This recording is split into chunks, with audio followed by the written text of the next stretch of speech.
today, we're actually getting together here with Mr. Mark Marina. Mark Marina and I are actually going to talk about My God, was balancing that live? work, teaching real estate, social time, and fashion. Mark, what's happening, man? I'm not going to shake your hand, but I'm going to do a fist bump. Hey, George. What's how you happening? I'm doing excellent, man. It's great to have you here. Great. It's great to be here. Mark, man, I see you out and about. You're always busy with real estate. You're always busy with teaching real estate at the academy. And on top of that, man, you find time for entertainment. Because I always see you out and about and on Facebook Live. And, I haven't been to one of your shows yet, but you're an amazing drummer. Thank you. And on top of that, dude, you're like probably one of the best dressed people in the Valley. I love it all. So I see that. Lots of passion. But, man, how do you do it? it's a good question. Yeah, no kidding, man. It's a good question. I get about 4 to 5 hours of sleep a night. Okay. I'm usually sleeping between the hours of 4 and 8:46. Beyond that,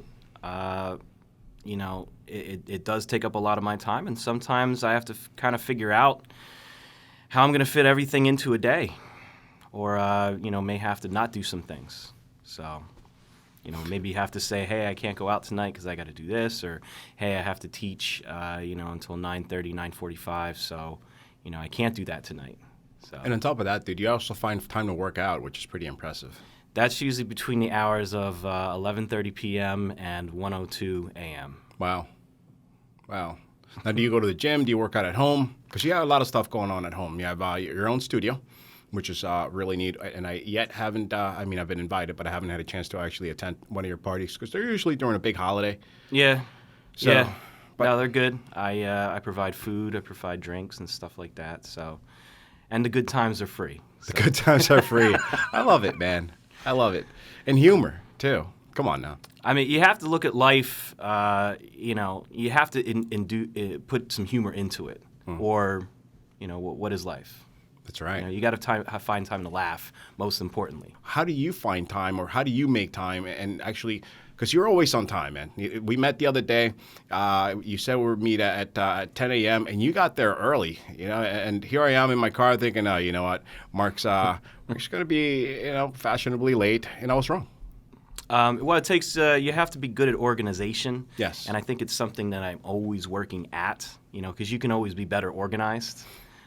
So that's something I'm always working at. But being good at organization and basically, sacrificing maybe some parts of your life, which isn't always as good, but I do sacrifice a lot of that for, social time. And, usually I devote that to my clients or, teaching. When somebody says, can you pick up a class? I'm like, yeah, sure, I'll pick that class up, and, not being married, not having kids helps, know, because. Right. And I'm not trying to say that to be coy either. I'm just saying that, I know that some people don't have time because they do have to devote it to a marriage or to kids, which is correct. You should. Indeed. But I don't have that. So, I do have this extra time to devote to clients. If someone says, I want to see something, or someone calls me at 11 p.m. and says, hey, Mark, can I ask you about a question? I say, sure, I'm here. If you call me at 2 a.m., I will pick up the phone. If I don't, I'm usually asleep or dead. And Or dead asleep. Or dead asleep. Right. And if I'm dead, I'll get back to you at 9 a.m. So. Very nice. Very nice. But still, how do you have a method? Is there something that you do to actually keep those things top of mind, those appointments top of mind? Just organization. What do you use to keep yourself organized? Do you use a calendar? Do you write stuff down? Do you use an app? Yeah, I do. I just use my phone. I write something in, and your phone reminds me. Technology so far these days that you wake up and your appointments are there. And at the same time, I just do the hustle. I see that all the time. I see it on your posts, and you're going from, you're going 100 miles an hour from one place to another. But yet, as you're doing that, you find time to slow down and to actually really focus on your clients, on your students, and on your friends. And I notice every time you do that, man, you're very genuine, which I admire.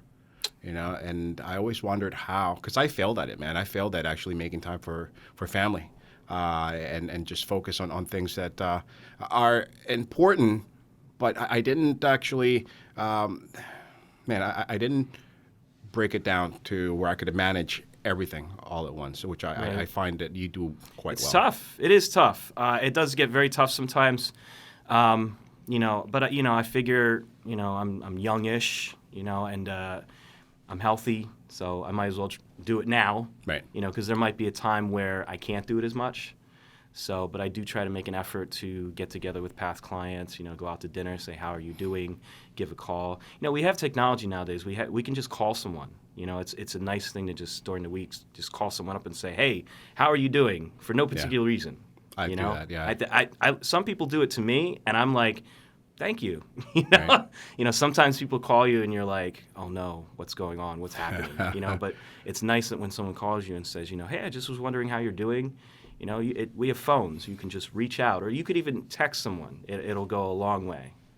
One thing that I remembered when I first met you was, two things. One, you gave me a pen, and you said it was a pen that will never run out of ink. I still have it. But, another thing was about dressing for success.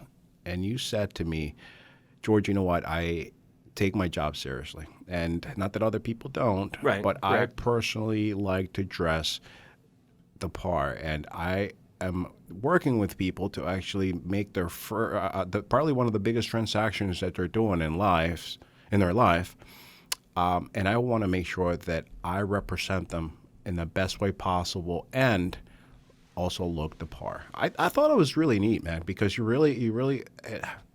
always do dress the part.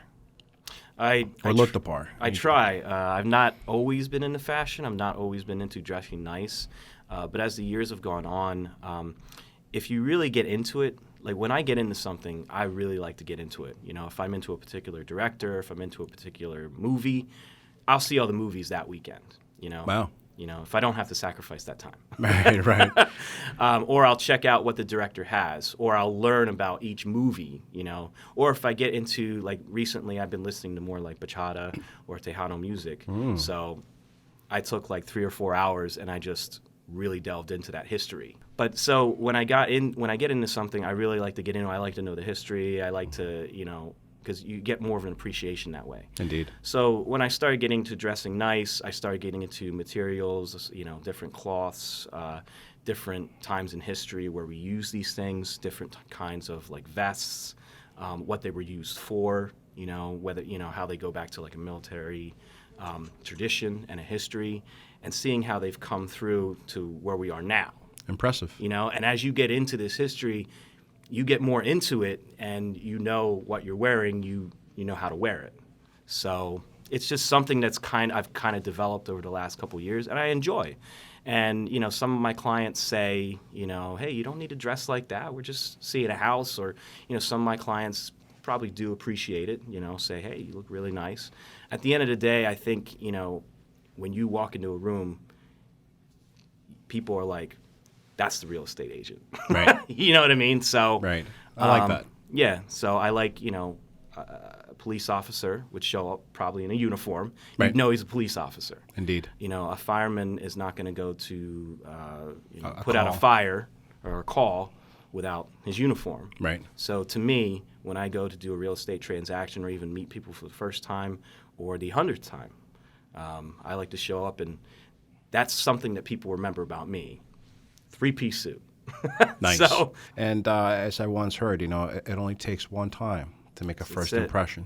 30 seconds. Right. That's it. 30 seconds to, make it or break it. So That's right. That's right. And classic never goes out of style. No, that's for sure. So That's for sure.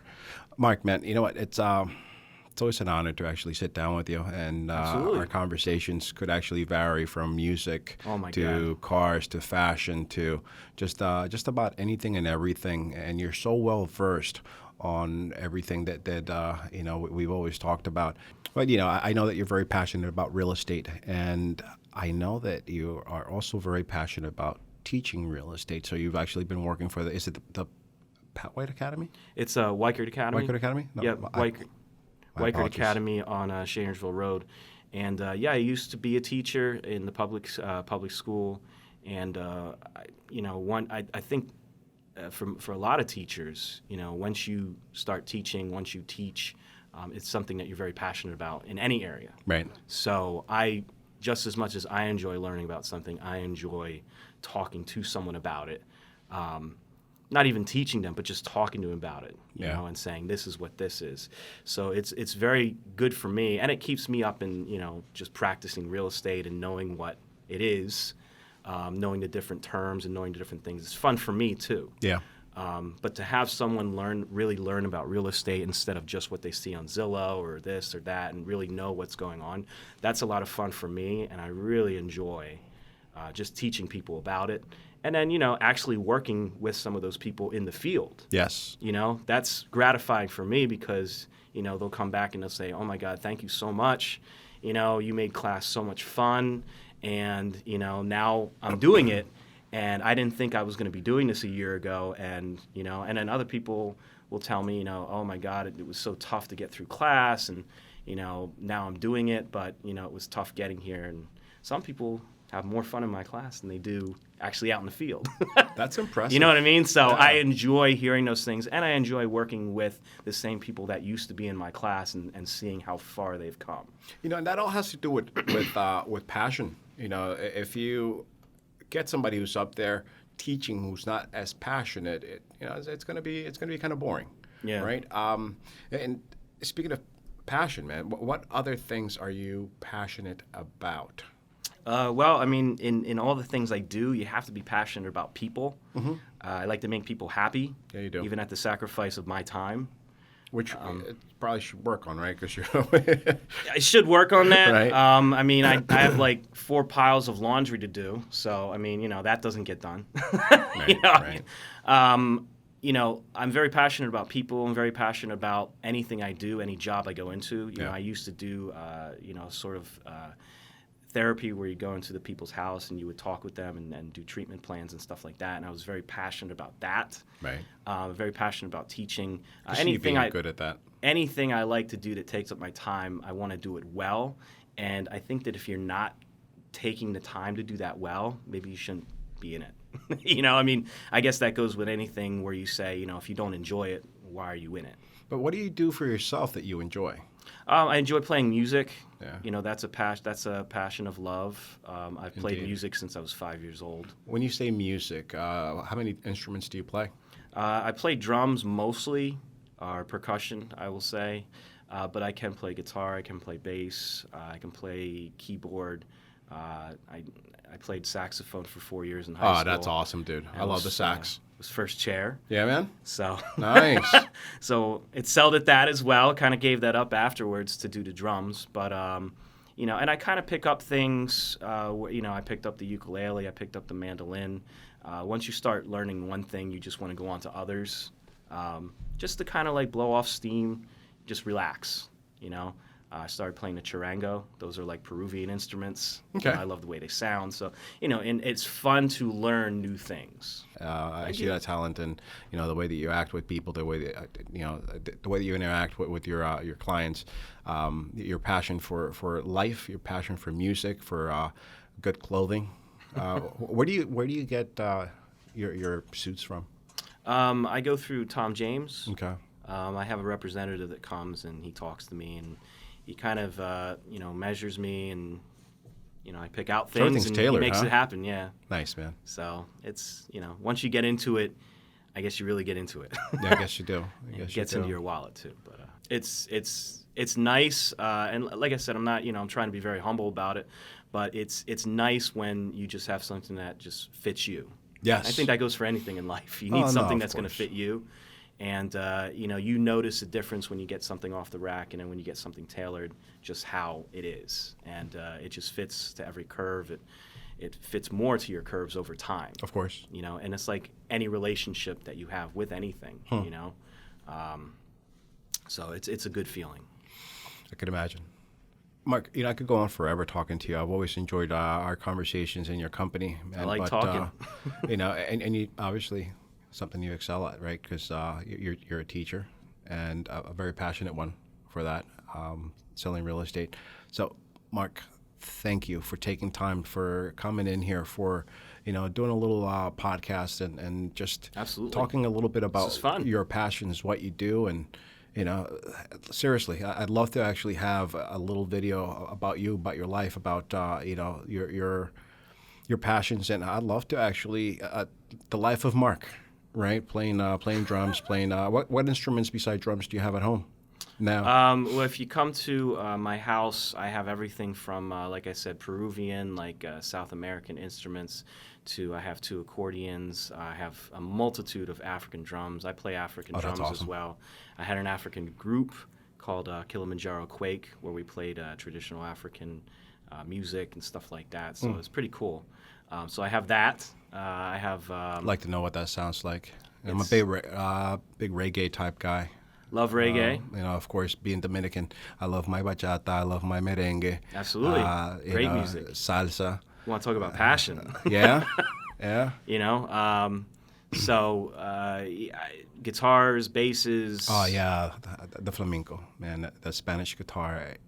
To me, since I was a little kid, Right. dude, it's always been a passion. I actually bought a guitar and I started learning how to play, but I was a single dad and never really continued with it. Right. So It's too bad. You can always pick it up, though. Indeed. Always pick it up again. But yeah, a lot of people come to my house for practice or rehearsal, and they say, just looking around, there's stuff here I've never even seen before. Yeah, So- I can imagine. And I take that as a compliment. It's like a rehearsal space / museum / practice area. Yeah, give me a little drum beat, man, before we close. You want a little? Yeah, absolutely. Okay. Make it funky now.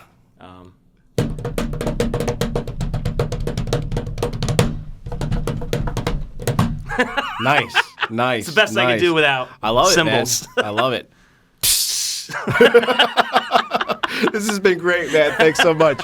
Everybody, Mark Marina. All right. Thanks, Thank you. brother. See you soon. All right, man. Thanks. All right.